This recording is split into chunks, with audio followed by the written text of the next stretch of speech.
Bienvenue sur mon tutoriel numéro 166 et aujourd'hui on va voir l'option include dans les index. L'include dans les index, ça permet d'inclure en fait des colonnes quand on passe à la création d'un index. C'est une syntaxe qui permet d'inclure ces colonnes. Donc à ce stade, on a compris que les lectures des index sont en général moins coûteuses que les lectures de pages de données. D'accord ? Tant que la taille des index soit raisonnable par rapport à celle bien sûr des données. Plus on a des index qui sont gros, plus ça prend de la place sur l'espace disque, plus ça crée la fragmentation, etc., etc. Donc, il peut être donc tentant de rajouter des colonnes dans les index pour faire à des fins de performance uniquement. C'est pas une bonne stratégie, car ça permet de faire grossir exagérément, ce que je vous disais, les nœuds intermédiaires des pages index. D'accord ? Plus on met des gros index, donc plus ça va grossir la page racine, ainsi de suite sur les pages intermédiaires, plus qui va atteindre aussi les pages de données. Ok ? Donc c'est pour ça que l'include est très intéressant, parce que lui, il va stocker les données au niveau feuille des index. D'accord ? Il ne va pas impacter les pages intermédiaires et ni le nœud racine. Donc ce qui fait qu'on a un gain de place à ce niveau-là. Ok ? C'est le but de l'include. C'est le gain d'espace et de meilleure perf. Donc on va utiliser cette base de données, on va activité statistique, plus le plan d'exécution, n'oubliez pas. Je vais partir de cette requête assez simple. D'accord, donc on a 4000 lectures logiques, d'accord, et on passe en index scan, analyse d'index cluster. Ok, pour l'instant rien de super moche, hein. Donc là on fait un filtre sur last name.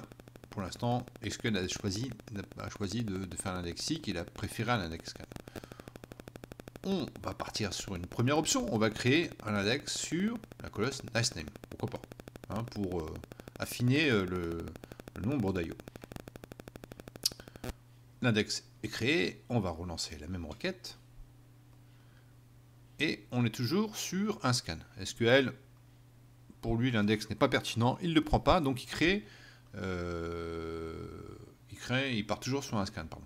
On peut voir par contre que SQL dit, par contre, si tu mets ce genre d'index, pourquoi pas? Et là, on voit la syntaxe déjà include. D'accord? Moi, il dit, si tu mets cet index, ça pourrait, l'impact pourrait être de 86%. 86%, moi ça me plaît pas mal quand même, hein, 86%. Bon, pour l'instant on va pas partir de cet index, on va continuer sur notre recherche. Donc on est sur, on va relancer cette requête en forçant l'index qu'on lui a créé. D'accord? Donc là je force l'index et on part sur un bookmark lookup avec toujours. Par contre, on est passé de 4009 lectures logiques à 44 826. Donc on voit que forcer l'index, dans ce cas-là, il fait un bookmark lookup et de plus, il fait beaucoup plus de lectures logiques. Ok, on continue notre recherche, on va partir sur un index couvrant. On va couvrir toutes les colonnes. Là, on se prend pas trop la tête, hein. On a les 4 colonnes, first name, last name, middle name, phone. On couvre tout. Allez hop, c'est parti. Et on va voir qu'au niveau du plan d'exécution, on part bien sur un index SIC. Ok. Les lectures logiques, on est passé à 252 au lieu de 4009. Et on va, pour faire le dernier test, on va créer l'index que nous a préconisé SQL Server. Donc avec ici l'include. D'accord? C'est parti. Alors, d'après vous, quel est l'index que va choisir SQL Server entre l'include et l'index couvrant? On va le savoir tout de suite. Là, il est parti sur l'index couvrant. D'accord? Il a ignoré l'index qu'a préconisé lui-même SQL Server. Bon, ok. Donc c'est ce que je vous ai dit, hein, on prend l'index couvrant au lieu de l'index include. Donc on va jouer les deux requêtes en même temps. Et on va utiliser d'abord l'index couvrant, include, pardon, et ensuite l'index couvrant.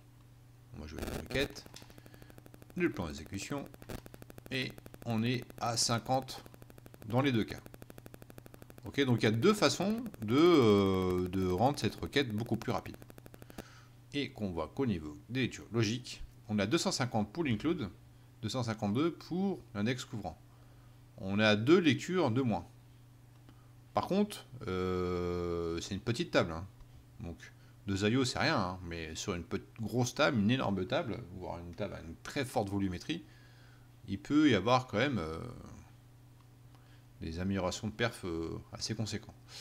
Alors, pour en finir, l'index couvrant stocke toutes les colonnes des pages intermédiaires au niveau de feuilles de l'arbre d'index. D'accord? Donc, il fait le page racine, page intermédiaire et page de données. Donc, ça a un impact bien sûr sur la volumétrie. Et il convient aussi de penser que ces données, ce type de colonnes soient modifiées. Donc ça va aussi avoir un impact sur l'index en question. Donc au niveau modification de page de données. Par contre, l'include, lui, il va stocker juste les colonnes au niveau de page feuille. C'est ça que vous comprenez. C'est que l'include fait juste page feuille. Il ne fait pas d'intermédiaire. Il ne fait pas de modification au niveau des pages intermédiaires. D'accord? Seule la colonne de clé est stockée. Donc cela permet de stocker davantage d'informations dans une page et apporte davantage de performance lors du parcours de l'arbre. D'accord? Donc, si vous avez le choix entre un index couvrant et un include, vous avez vu que l'include et le couvrant, c'est le même plan d'exécution. Donc partez sur l'include, vos perfs seront meilleurs.